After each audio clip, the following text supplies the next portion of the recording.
Welcome to the 34th Annual Saltwater Sportsman National Seminar Series presented by Bass Pro Shops and Mako Boats. The key to getting the most out of the seminar series is to listen to the small things, the subtle adjustments our faculty teams adhere to when the fishing might be tough or they're trying to target trophy game fish.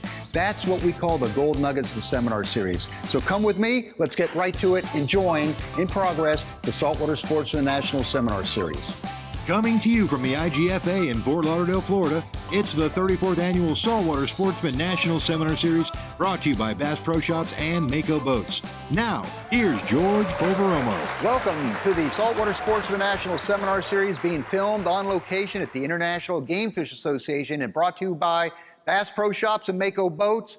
This is going to be a special session that we're calling the Florida Keys Blackfin Tuna. We're going to dedicate this to the Florida Keys. And I've got a very distinguished panel of some of the Florida Keys' finest guides sitting right here. We have Captain Jimmy Gagliardini out of Marathon, Florida. Next to him, a longtime pal and a fellow Mako boat owner, Diego Toyran from the lower Florida Keys in Key West, who cut his teeth commercial fishing for a lot of the bottom fish there, and also running an Islamorada's worldwide sportsman in the Florida Keys. That's Ryan Wenzel. First off, let's talk about the right conditions that set up the examples. Now, when they think Florida Keys, they think the humps off Islamorada, the humps down your way too. And I want to start off with Ryan on this one. It's, in addition to the humps, which we're going to jump on, but it's just not the humps that hold fish. There are other areas, parts of the reef, where these blackfin tend to congregate. And tell us about some of the lesser known areas, Ryan, where you have found blackfin tuna on a consistent basis. Yeah, so that's true. You know, in the wintertime, mainly in Islamorada, is when we see the blackfin start moving towards the reef and hanging out on the wrecks. And my favorite days to fish for them on the wrecks are when it's overcast, especially early in the morning. Seems like we always get a better bite when the sun isn't as strong. And this year, you know, they hung out on the wrecks for a while, but we had a big push of small flying fish and sardines come through. So they were stacking up on these bait balls anywhere from 200 to 300 feet, and you could catch them just like you were on the humps and pull a consistent amount of fish off, you know, at a time when you think blackfins aren't going to be here. Now, what kind of depth range in terms of the wrecks are you finding these fish consistently? So the main wrecks that we're going to find these on are anywhere from like 180 to like 250 feet in Islamorada. Okay, and what is the conditions like that are going to make sure that the blackfin's there? Is it a northbound current, clear water? Is it green? Give us an idea of what's going to set up good blackfin tuna on the humps. So we've caught him. Oh, excuse me, the wrecks. On the wrecks, yeah. So we've caught him in any kind of current moving, any direction. I don't really find that the current direction matters as much as the fact that you have moving current. Because stagnant water, you know, especially green water, is going to make blackfin fishing a lot harder. But if you got a well full of pilchards and you got moving water and overcast skies, there's a good shot that you'll have a chance at some tunas. Very good. Diego, down your way too, fishing blackfins, we're talking wrecks. Where do you find them consistently in the lower Florida Keys or off the Key West area? Well, down there we got several wrecks off of Sugarloaf Key. There's 3 wrecks. The sub down in way down south, 12 miles south of the Marquesas. That's an excellent area for blackfin tunas. And we target them there with live baits. You're going down there with pretty much live chum and the whole deal on the areas down there. Yeah. And sometimes this year, the bait's been hard to come by down in Key West. But now, Jimmy, let's circle back on the humps. Always the current. You always want a good east current running across there.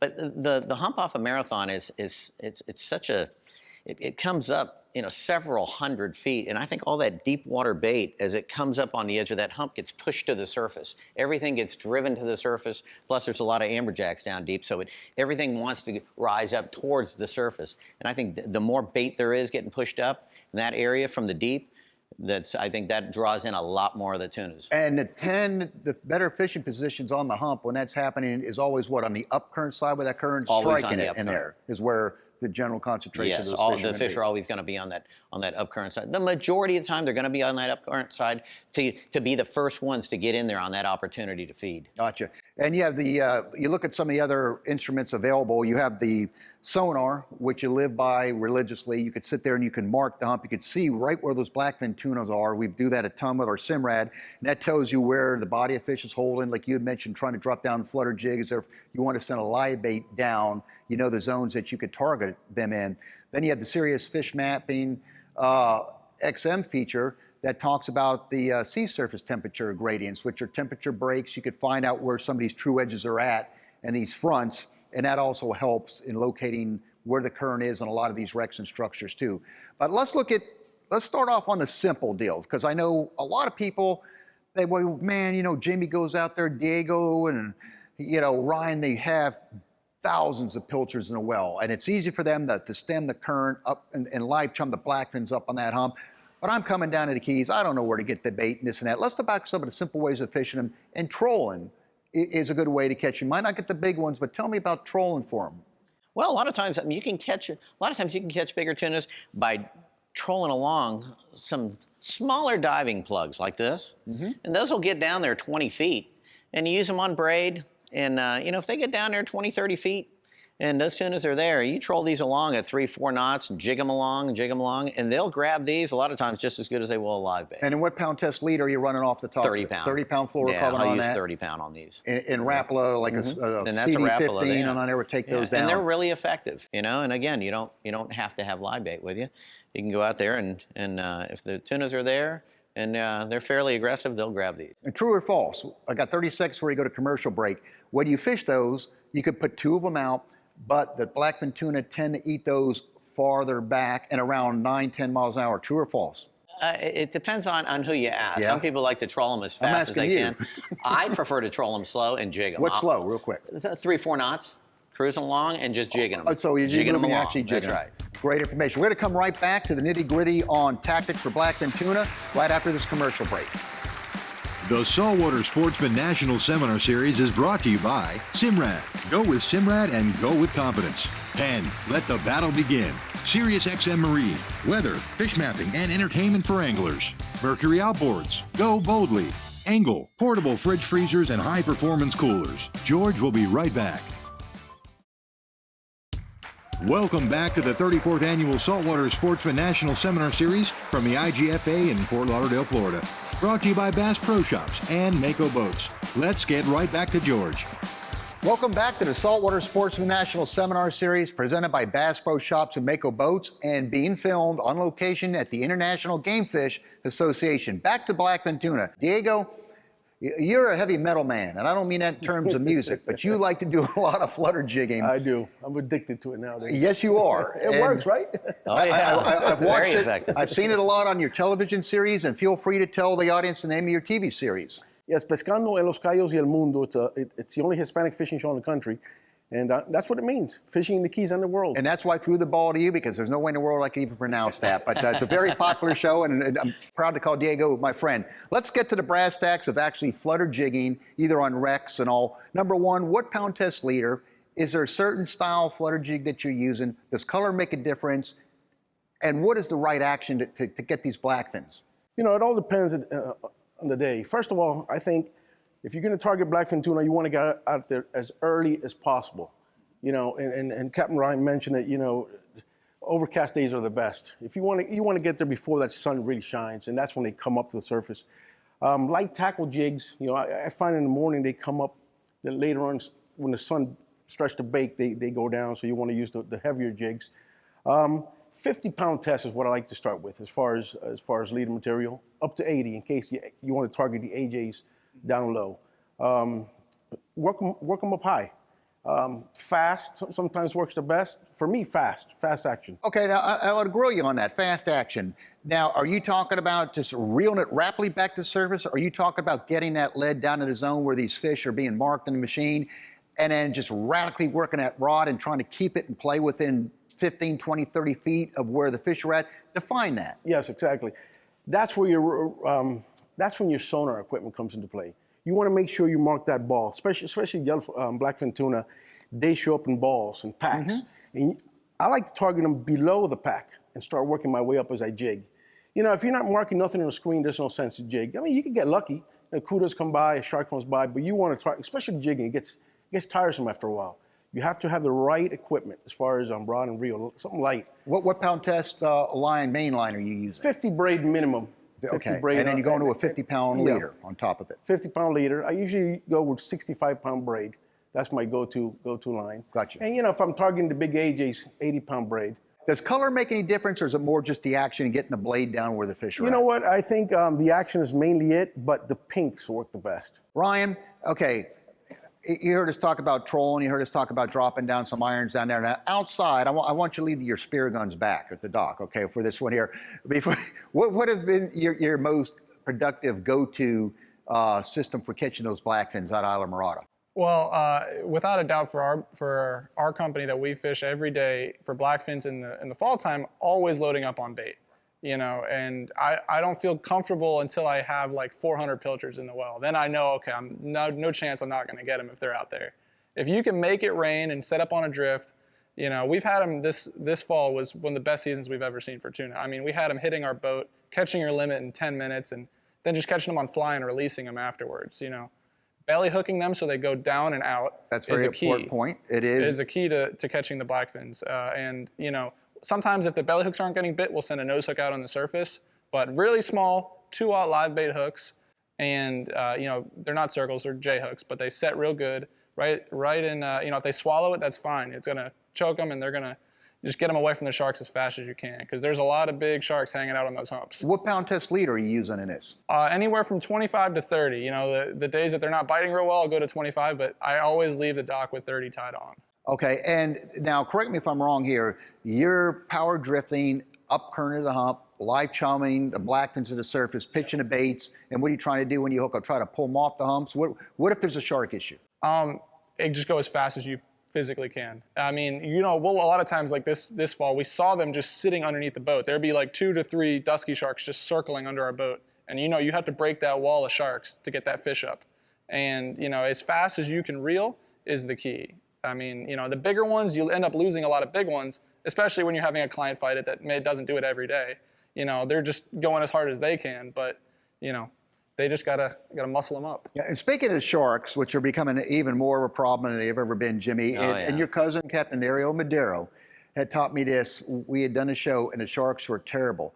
He put a long length, 50 pound? 50 pound mono on the spinner, and basically live chumming them up and then pitching. And when you're hooking them up, you're trying your best to keep that 50 pound wind on the reel and pressure it as much as you could to get the sharks out of there. Oh yeah, yeah. If the tunas are aggressive and you have plenty of live bait and you can get them to where they're busting close enough, that works every time. Now, is you there can a just trick torque the drag down. You torque the drag down, grab the spool. Either you pull a hook on them or you catch them, but you don't feed them to a shark. Now, is there a trick to live chum them off the hump any? Does that work? And then try to hook over the shark's going to follow you regardless. If there's a heavy current, they're going to leave you pretty quick. If there's a little milder current, the tunas will stay with you a lot longer. Very good. Yeah. When we come back from a commercial break, I'm going to talk about an unorthodox tactic that really kicks butt. Again, I'm going to credit that to Dario Madero. I'm going to show you a good setup where you could go out and catch trophy class blackfins and not even worry about live bait and coming out with 400, 500 fish like Ryan does. We're coming right back after this break. You're watching the Saltwater Sportsman National Seminar Series. The Saltwater Sportsman National Seminar Series is brought to you by Rapala, your best shot at a world record. Suffix, always use the best line. VMC, your expert in hooks. Williamson Lures, for the pelagic playground. Starbright, blending technology with performance since 1973. George will be right back. Welcome back to the 34th Annual Saltwater Sportsman National Seminar Series from the IGFA in Fort Lauderdale, Florida. Brought to you by Bass Pro Shops and Mako Boats. Let's get right back to George. You're watching the Saltwater Sportsman National Seminar Series, filmed on location at the International Game Fish Association and brought to you by Bass Pro Shops and Mako Boats. Back to the Florida Keys Blackfin Tuna session. Ryan Wenzel, Diego Toyran, Captain Jimmy Gagliardini. We talked about several different ways of catching blackfins, and one which I call it the lazy individual's way of catching them. Fishing 2 rods only, 20-pound class mono rods, and positioning baits at various depths and making a drift across the top of the hump, past its backside, reeling up and doing it all over again. And you tie in a short bimini twist, and from there with a Bristol knot, all tying around 40 feet of a fluorocarbon leader, 30-pound test. At the end, a small barrel swivel to alleviate line twist, and either a length of 30 or 40-pound test, fluorocarbon. And I like to go with a 2-aught VMC extra strong or 3X strong circle hook. And here's the drill on how you make that one work. if you have live pinfish, which is deadly. Live pinfish could survive going down that deep in the water column. You bring it back up, it's kicking. You mark the blackfins 200, 300 feet. You get up current. You hook your live bait, let it out. Once the bimini twist comes off the line and that bait is 40 feet out, you have a little 12-pound test stretch of leader here with a loop that you can do a quick change on a sinker, a 10 ounce, or in a strong current, a 16 ounce. The other end, you've got a snap swivel. You open one leg of the double line, hang the snap on it, don't close it up, and you let the sinker take it down to the depth. Put the rod in the holder, forget about it. Do the same, but another depth. And as you're making that drift across the top of the hump, you'll see the rod bend, and you start catching your blackfins.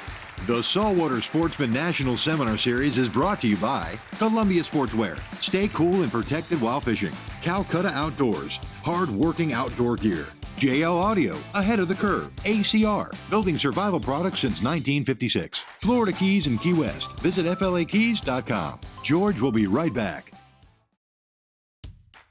Welcome back to the final installment of the 34th Annual Saltwater Sportsman National Seminar Series, brought to you by Bass Pro Shops and Mako Boats. Let's get right back to George. When you're fighting it, here comes the sinker. You just lift it off the double line. The angler could wind that 40 feet to the gaff person. Very unique. Your cousin showed me that rig, but you had a different opinion on where you actually hooked the sinker. I put it on the double line leg, and I found that in time that does chafe one of those legs. Well, how's yours different? Mine's I use a similar rig, You're gonna cause a family feud here, you know that, right? That's what I'm here for.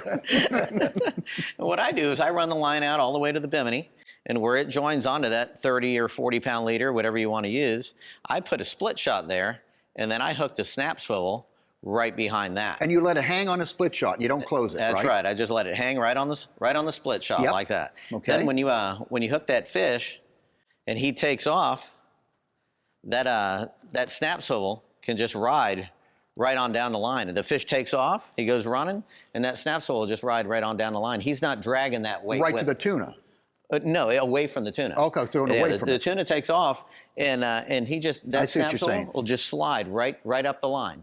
And that tuna isn't dragging the weight of that whatever size lead you're using. You know, sometimes people are using 16-ounce lead or 12-ounce lead, and as he's shaking his head, he's not jolting that sinker along. And then when he stops, that slowly works its way right back to the snap swivel. And then when it comes up, you just take it off. And that's right. You just pull the snap swivel off, and you just pull that split shot off and just wind him up the rest of the way. What I like about that, because as I mentioned, after a while you start getting some chafing on that double line, and that's going to prevent it. So that's a very good thing. That's exactly I'll give you one other one here.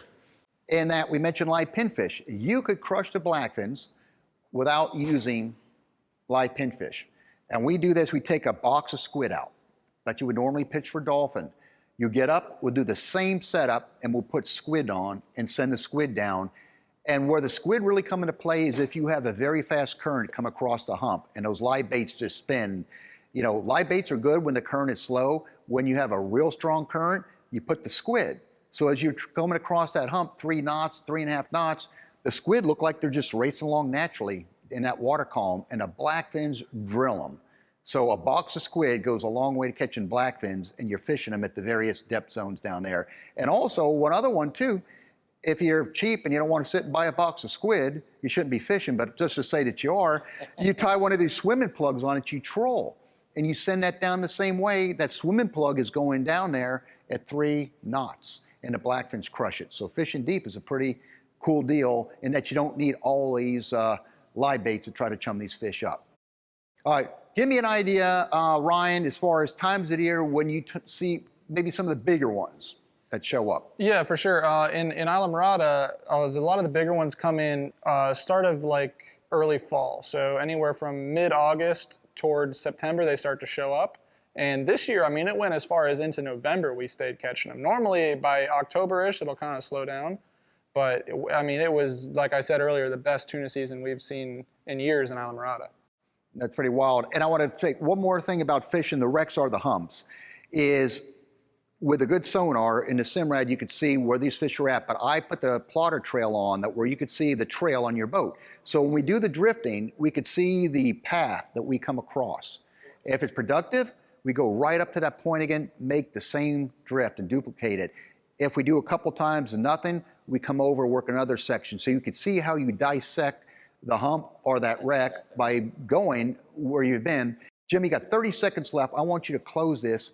Give me maybe 1 or 2 super quick tips on catching more and bigger blackfin tuna in the Florida Keys. What is it? Live bait is definitely one that I always try to make sure I have on the boat. And just being prepared for other options. If one doesn't work, have something else ready to go. Whether it's vertical jigs, dive-in plugs, an assortment of live bait as well. Pinfish, like in the summertime, we use pinfish. If I also use little blue runners, I'll drop them down as well. So it's all about just opportunity and preparation. Absolutely. I appreciate it. Ryan, Diego, Jimmy, thank you for that session. Again, you're watching the Saltwater Sportsman National Seminar Series filmed on location at the International Game Fish Association. Well, there you have it, this week's Saltwater Sportsman National Seminar Series. Now, adhering to Saltwater Sportsman Seminar Series tradition, you still have chances to win door prize drawings.